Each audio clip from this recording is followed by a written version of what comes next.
আসসালামু আলাইকুম বন্ধুরা, সবাই কেমন আছেন? আশা করছি আল্লাহর রহমতে ভালো আছেন।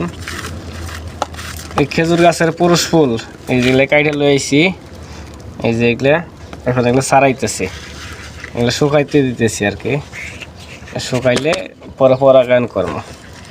কাঁচাও করা যায়, কিন্তু এগুলো লেটে করবো, যেহেতু অনেকগুলো একটু লেটে বের হয় ওইগুলোতে করার জন্য, এই জন্য এগুলো ছিঁড়ে শুকাইতে দিতেছি।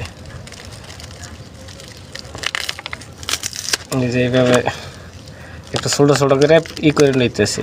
এই যে এইভাবে এমনি দিলে শুকাবো জলদি, এমনকি পরাগায়ন করতে আরাম পাওয়া যাবে।